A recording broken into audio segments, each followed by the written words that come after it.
Hello student, आज हम सब डिफरेंशियल कैलकुलस अवकल गणित के बारे में अध्ययन करेंगे। इस डिफरेंशियल कैलकुलस का बहुत ज़्यादा प्रयोग भौतिक विज्ञान इन फिजिक्स और रसायन विज्ञान यानी केमिस्ट्री में होता है। डिफरेंशियल कैलकुलस में अभी हम अवकलन, समाकलन इन सब का अध्ययन किया जाएगा। लेकिन इसका अध्ययन करने से पहले हम इसका अर्थ समझ लें। अवकल गणित या डिफरेंशियल कैलकुलस का अर्थ क्या होता है। कैलकुलस को वैसे कलन भी कहते हैं, अवकल गणित या डिफरेंशियल कैलकुलस। अवकल गणित हम सब देखेंगे, अनेक प्रश्नों में हमें ऐसी दो राशियां मिलेंगी जिसमें अगर एक राशि के मान में स्वतंत्र रूप से परिवर्तन किया जाए तो उस पर निर्भर होने वाली दूसरी राशि भी बदल जाती है या परिवर्तित हो जाती है। तो दूसरी राशि जो उस पर निर्भर करती है किस दर से बदलती है, इसका अध्ययन हम डिफरेंशियल कैलकुलस में करेंगे। जैसे हम अगर ये कहते हैं y equal to x square, अगर हम x इक्वल टू 2 रखें तो y इक्वल टू आ जाएगा 4 2 का स्क्वायर। x इक्वल टू 3 रखें तो y इक्वल टू आ जाएगा 9। x इक्वल टू -3 रखें तब भी y इक्वल टू आ जाएगा 9। तो हम क्या देख रहे हैं, अगर x का मान स्वतंत्र रूप से बदल रहे हैं तो उस पर आश्रित जो y है वो भी बदल रहा है। तो हम देखेंगे इसमें x के सापेक्ष y के बदलने की दर ज्ञात करने की, रेट ज्ञात करेंगे। कुल मिलाकर आप कह सकते हैं कि अवकल गणित में हम रेट ज्ञात करेंगे, दर ज्ञात करेंगे। जैसे एक उदाहरण दिया जाए, छोटी क्लासों में हम सब ऐसे बहुत सारे गोला प्रकार लेकर के वृत्त बनाए हैं। गोला प्रकार में अगर दूरी हमने कम लिया, त्रिज्या कम लिया है, वृत्त का क्षेत्रफल कम है। त्रिज्या बढ़ा दिए, वृत्त का क्षेत्रफल और बढ़ गया। त्रिज्या और बढ़ा दिए, वृत्त का क्षेत्रफल और बढ़ गया। यानी हमारे हाथ में घटाना बढ़ाना क्या है, इसकी त्रिज्या कम होगा तो वृत्त छोटा बनेगा, क्षेत्रफल कम आएगा। तो इसी को कैलकुलस वाले कह देते हैं a equal to function of r. क्या है, आर है ये स्वतंत्र चर जिसके मान को हम स्वेच्छापूर्वक अपनी मर्जी के मुताबिक घटा बढ़ा सकते हैं। लेकिन क्षेत्रफल क्या होगा, वृत्त का क्षेत्रफल उसी के हिसाब से घटे बढ़ेगा। तो कैलकुलस हम क्या करेंगे, इस आर के सापेक्ष ए के बदलने की दर ज्ञात करेंगे। यानी स्वतंत्र चर के सापेक्ष परतंत्र चर यानी उसके एरिया के बदलने की दर ज्ञात करेंगे। ऐसे लाइफ में बहुत सारे उदाहरण हैं जिसमें एक राशि दूसरी राशि पर निर्भर करती है। जैसे किसी स्थान विशेष पर जो वायुमंडलीय दाब होता है उस स्थान पर या उस स्थान की समुद्र तट से ऊंचाई पर निर्भर करती है। तो कैलकुलस वाले को लिख सकते हैं P equal to function of S, यानी जो वायुमंडलीय दाब है वो उसकी ऊंचाई पर निर्भर करती है। ऐसे बहुत सारे हैं, एग्जाम्पल और भी दे सकते हैं। जैसे कभी लोग कहते हैं कि अगर आप मेहनत करोगे तो नंबर ज्यादा आएगा। यानी जो आपका मार्क्स है वो फंक्शन ऑफ आपका परिश्रम है, लेबर है। M equal to function of L, या वायुमंडलीय दाब जो P equal to function of L, यानी वायुमंडलीय दाब किस पर निर्भर करेगा, उस स्थान पर, उस स्थान की समुद्र तट से ऊंचाई पर निर्भर करेगा। या अचर वेग से कोई ट्रेन जा रही है, ट्रेन द्वारा तय की गई जो दूरी है उस समय पर निर्भर करेगी। एस इक्वल टू आप लिख सकते हैं फंक्शन ऑफ टी। किसी वस्तु को ऐसे स्वतंत्रता पूर्वक गिरा दिया जाए, उसके द्वारा जो प्राप्त वेग होगा v इक्वल टू उसकी ऊंचाई पर निर्भर करेगी। जैसे जैसे नीचे गिरता जाएगा उसका वेग बढ़ता जाएगा। तो हमारा कहने का मतलब है कि अवकल गणित में हम देखेंगे बहुत ऐसी राशियां मिलेगी जो एक दूसरे से संबद्ध होंगी, रिलेटेड होंगी।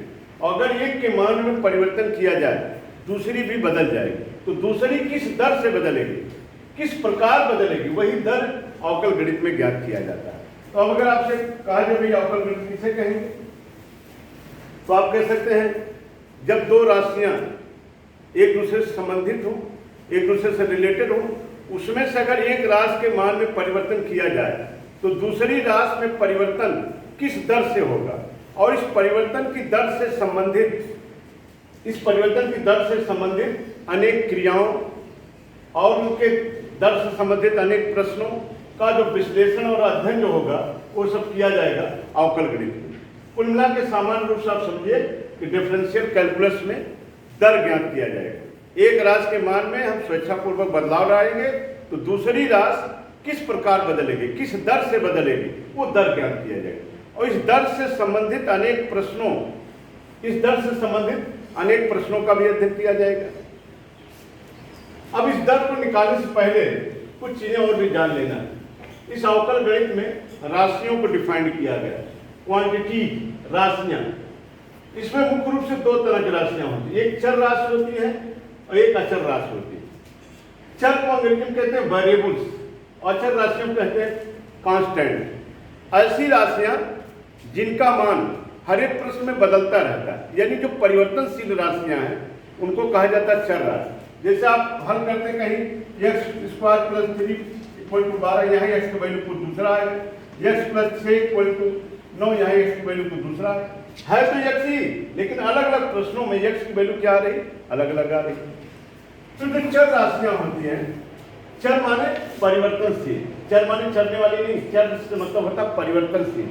ऐसी राशियां जिनका मान बदलता रहता है या परिवर्तनशील जो राशियां होती हैं उन्हीं को चर राशि कहते हैं।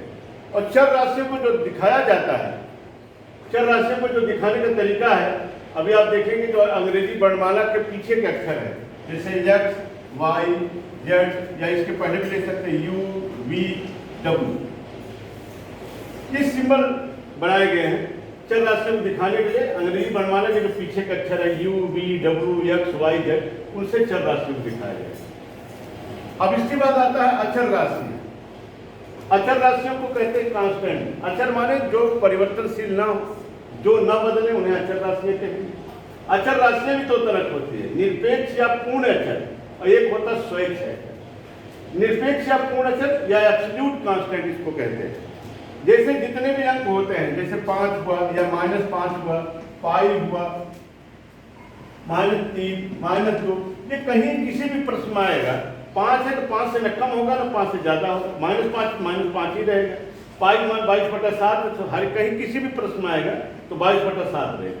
ये निरपेक्ष या पूर्ण अचर है। ये जो अंक है, जो पूर्णांक है या जो पाई वगैरह वैल्यू है, ये सब एब्सोल्यूट कांस्टेंट कहलाते हैं, निरपेक्ष या पूर्ण अचर। ये किसी भी प्रश्न में आएंगे इतने 5 ही यूज होगा, इससे कम ज्यादा नहीं होगा।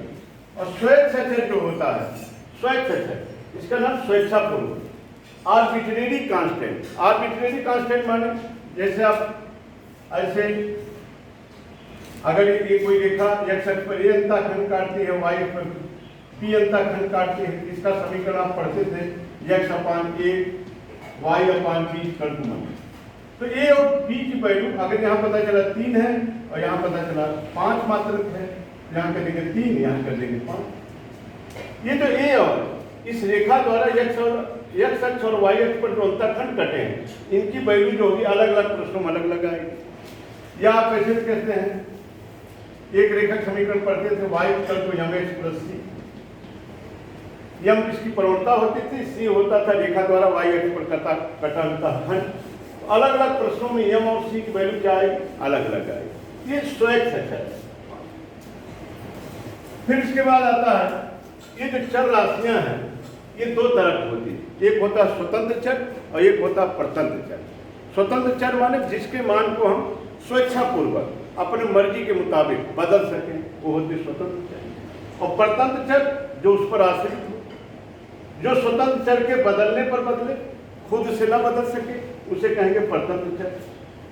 जैसे भी हमने उदाहरण दिया था y = x², x की वैल्यू जैसे जैसे हम चेंज करते जाते हैं y भी चेंज होता जाता है।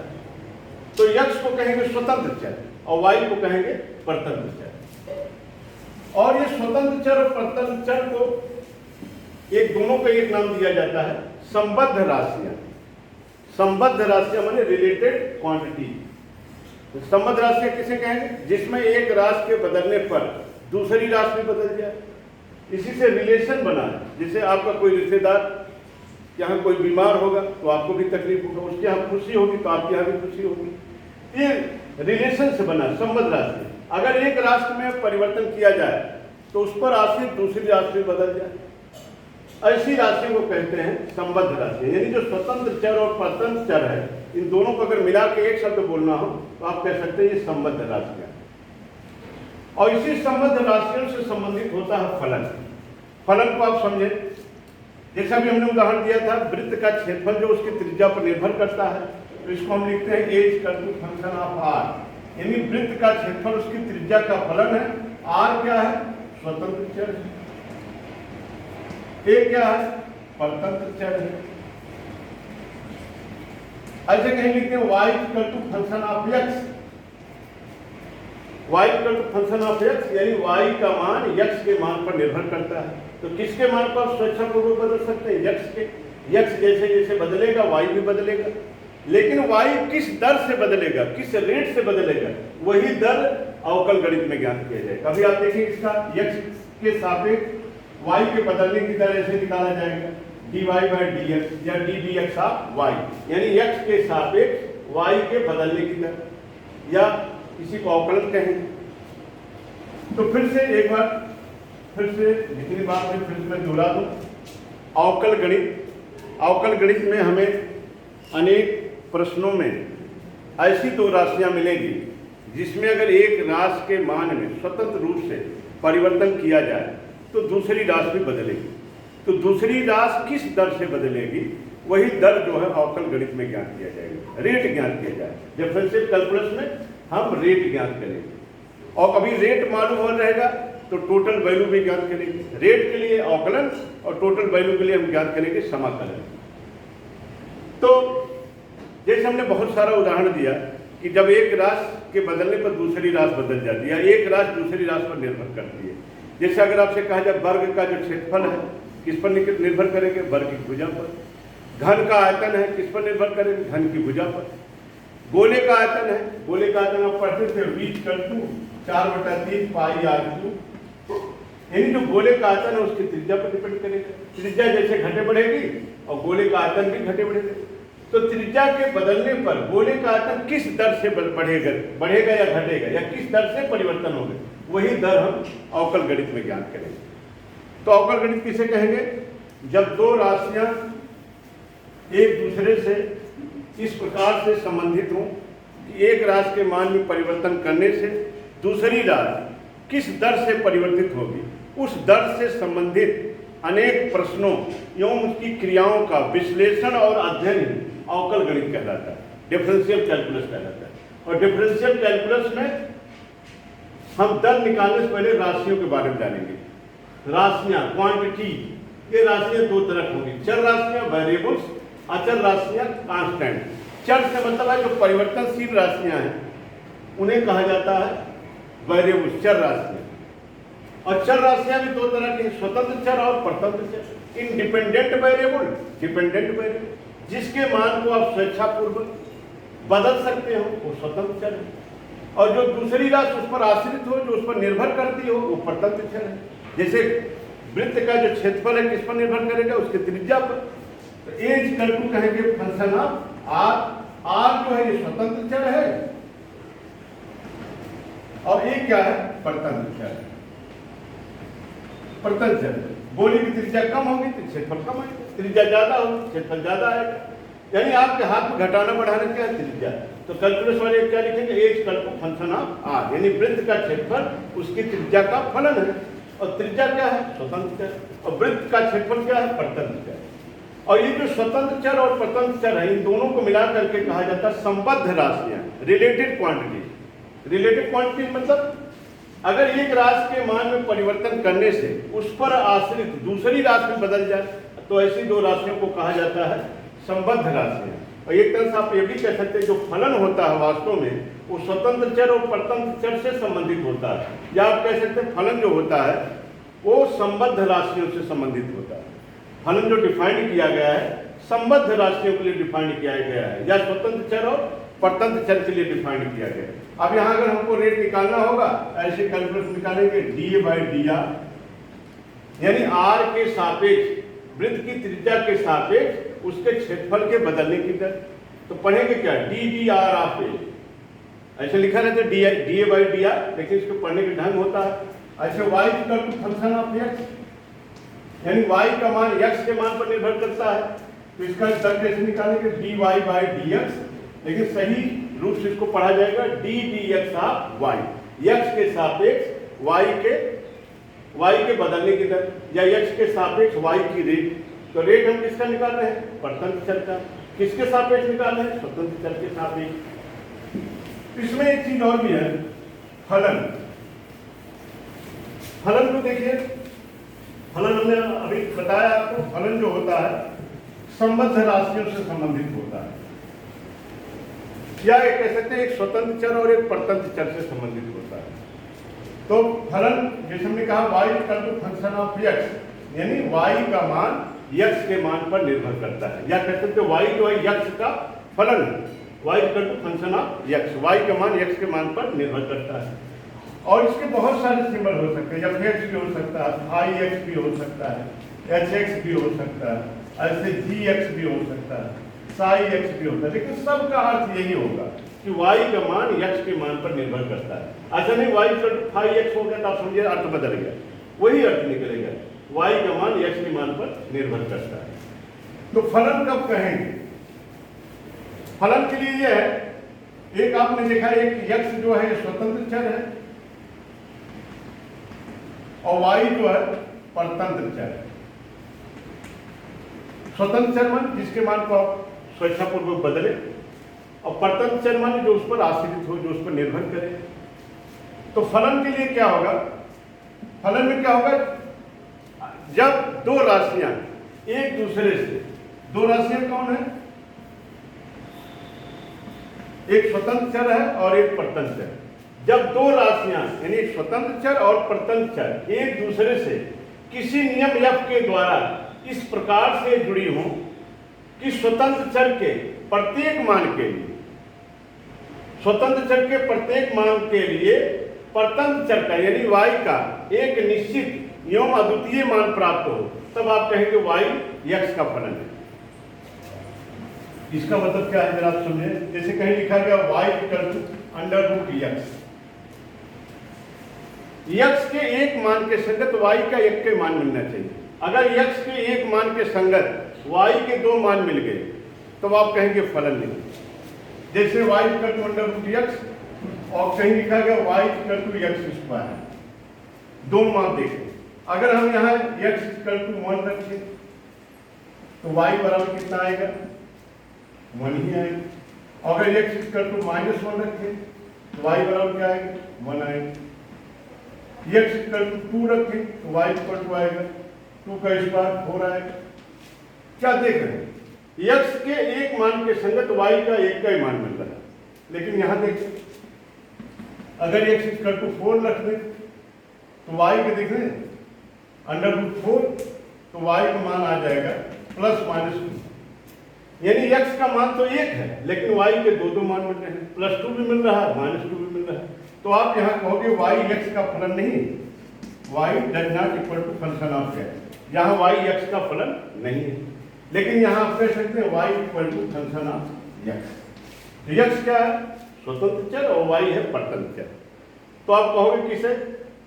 जब दो राशियां यानी एक स्वतंत्र चर और एक परतंत्र चर किसी नियम f द्वारा एक दूसरे से इस प्रकार से जुड़ी हों कि स्वतंत्र चर यानी x के प्रत्येक मान के लिए y का एक निश्चित एवं अद्वितीय, जैसे वाक्यांश के एक शब्द पढ़ते हैं जिसके समान कोई दूसरा ना हो, उर्दू में इसको बेनजीर भी कहते हैं। अगर x के एक मान के संगत y का एक के मान मिलना चाहिए, अगर x के एक मान के संगत y के दो या दो से ज्यादा मान मिले तो उसे फलन नहीं कहोगे, उसे आप संबंध कह सकते हो, रिलेशन कह सकते हो। तो आप देखें फलन का क्या मतलब हुआ? y equal to function of x, इसका मतलब यानी x स्वतंत्र चर और परतंत्र चर किसी नियम f के द्वारा जुड़े हुए और इसमें x के प्रत्येक मान के लिए y का कैसा मान मिलना चाहिए? निश्चित, डेफिनिट एवं अद्वितीय, यूनिक, या जिसको आप कहते हैं बेनजीर मान मिलना चाहिए। निश्चित एवं अद्वितीय मान प्राप्त होता है तब आप कहोगे y x का फलन। तो आप देखें थोड़ा सा, जैसे इसको उदाहरण हम बताएं, इसमें दो चीजें और भी पढ़ना रहेगा। डोमेन और पराग, डोमेन और पराग। अब इसके बाद बताते हैं।